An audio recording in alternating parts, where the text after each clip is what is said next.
Bama, Florida State, 2:30 Saturday. I got to say it. I smell blowout.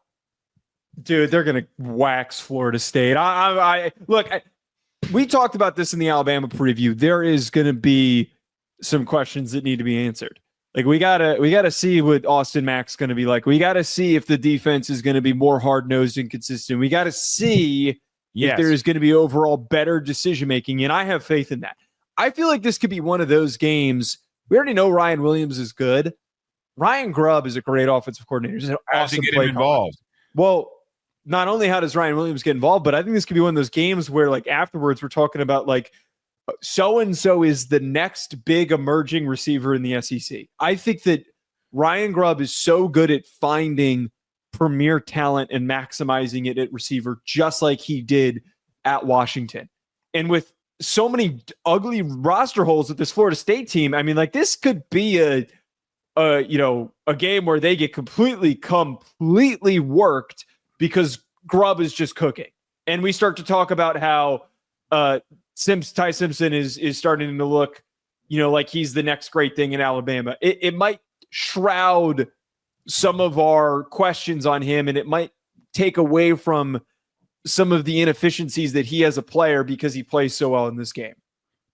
I want to throw this out there. I'm not going to go there with Ty Simpson or anything Bama does if they blow them out. Joe, we're talking about a 2-win Florida State team from a year ago with massive overhauls everywhere.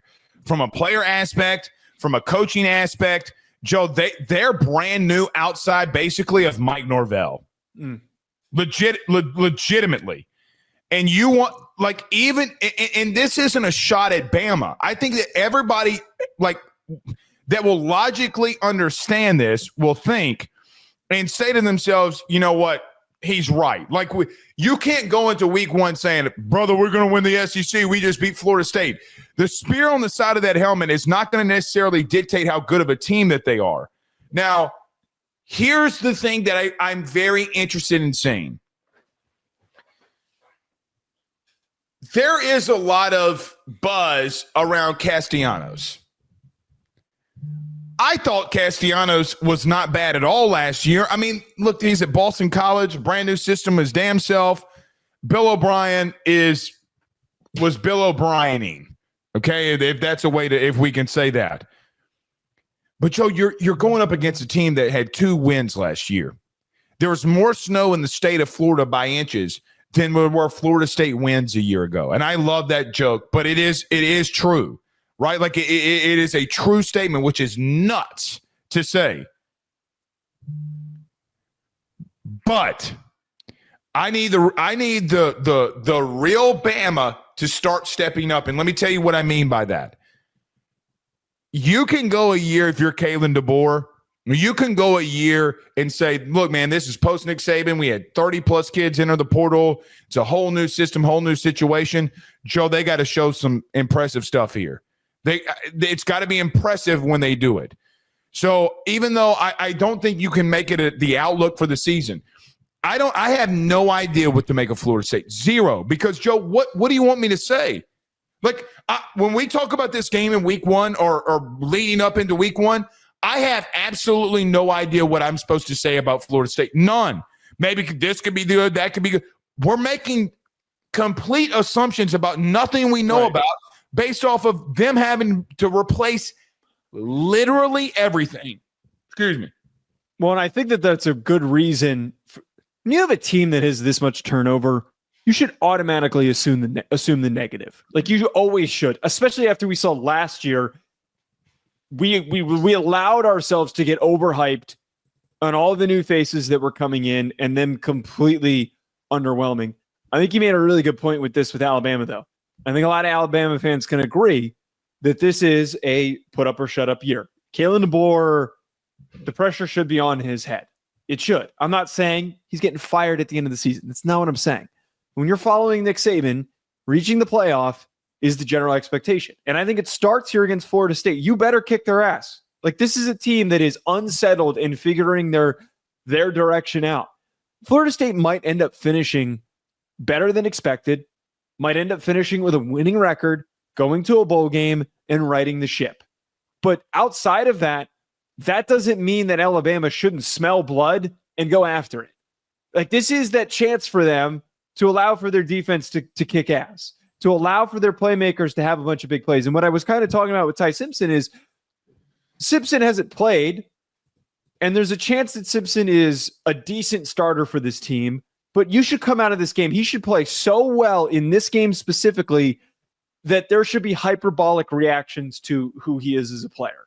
Like, Ryan Grubb comes in, he shouldn't come in and throw for 200 yards, 2 touchdowns and a pick. Like, I want to see the transformation. I want to see this team take the step with him in the mix, a guy who's supposed to be a brilliant mind and that was at Washington, take this team to the level that we were expecting to last year when they were super inconsistent on offense. Mm-hmm. Hot take. Okay. I think Ty Simpson or whoever they run out at quarterback is going to be more efficient. I'm not saying better. Highly more efficient than what Jalen Milroe was a year ago. Yeah. For what it's worth, I don't think Kalen DeBoer put Jalen Milroe in a lot of favorable situations. I don't. I agree. Do you beat I Georgia? don't think he was meant for the offense. I think that we tried. No, he wasn't. He wasn't. I mean, but you're beating Georgia. You're beating LSU. You're beating all these teams, South Carolina. Well, what did you do? So he ran the football with him. What games did you lose? Tennessee. You lost to Vandy. What did you try to do with him? You try to make the kid sit back in the pocket and do something that's not his strength. Yeah. So efficiency will be massively key here. One final thing on this one before we move to LSU and Clemson. I am interested to see this, though, from Florida State, because we talked all about Bama there. Joe, is this a you talked about put up or shut up. We haven't talked embarrassed. Well, they get embarrassed, man. Okay, so let's go there. I mean, if you're coming off a 2-10 season and you get embarrassed by Bama, then what? Well, there's gonna be a lot of calls for firing. Like, what then for Mike Norvell? Because then we got to have a serious conversation. Well, nothing can change after week 1. And it's kind of like what I said a second ago, where like there's an opportunity for redemption.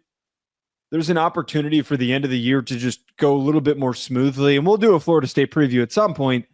There's a chance for them to go 8-4 and us to feel a little bit better about the direction of the team. How about that? 8-4 at Florida State, and we feel that you're going in the right direction. Considering they went 2-10 last year, I mean, guess it's a lot. It's a lot better. But let me throw this your way. That like Clemson looked awful against Georgia at the beginning of the year, and they rebounded, and look how we're talking about them right now. I get that, but that's different the way that the programs are structured. I mean, let's look at what Dabo's done. Joe, why have they built up so much? Joe, he went through a 3-year recruiting process and dominated through development. I mean, all of these guys, Klubnik, TJ, Peter Woods, what are we talking about? We're talking about, hey, oh shit. Dabo, oh shit. Dabo said, I ain't going to portal. I might dabble.